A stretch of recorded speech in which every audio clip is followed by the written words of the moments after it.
काबा के गिर्द 360 बुत खड़े थे। लोग उनके सामने झुकते थे, उनसे मांगते थे, उनसे डरते थे। शराब आम थी, जुआ आम था, जुल्म आम था, और इंसानियत वो सिर्फ एक लफ्ज रह गया था। सब कुछ ठीक लगता था, लेकिन असल में मक्का अंधेरे में डूब चुका था। और सबसे अजीब बात, ये सब उस शहर में हो रहा था जिसे अल्लाह ने मुक़द्दस बनाया था। मक्का में क़ुव्वत का मतलब था कबीला।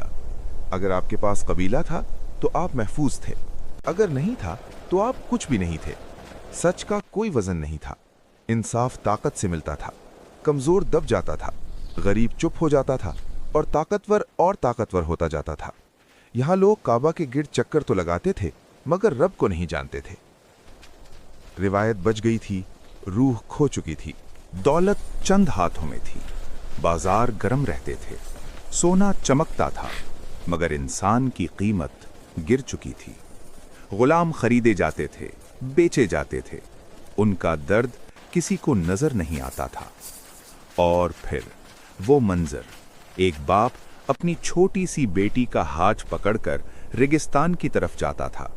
बेटी मुस्कुरा रही होती थी, उसे लगता था वो सिर्फ सैर पर जा रही है, मगर बाप के दिल में पत्थर भर दिया गया होता था। कुछ देर बाद वो वापस आता था, अकेला। हवा चलती रहती थी, रेगिस्तान गवाह रहता था, लेकिन इंसानियत खामोश रहती थी। ये मक्का था, नबूवत से पहले का मक्का। शराब महफिलों का फख्र थी, जुआ रुतबा था, फख्र जुल्म पर होता था। सच बोलना कमजोरी समझा जाता था। लोग बुतों को सजाते थे, मगर अपने दिलों को नहीं। उन्हें पता ही नहीं था कि वो अपने रब से कितने दूर हो चुके हैं। जिंदगी चल रही थी, तिजारत हो रही थी, महफिलें सज रही थीं, मगर रूह सूख चुकी थी। मक्का जिंदा था, मगर इंसानियत मर चुकी थी।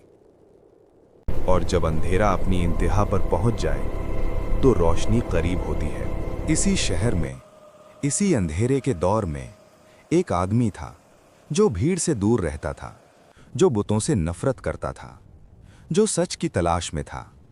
वो अक्सर मक्का से दूर एक गार में जाकर बैठ जाता था। उसे खुद भी नहीं पता था कि तारीख बदलने वाली है। और फिर एक रात सब कुछ बदल गया।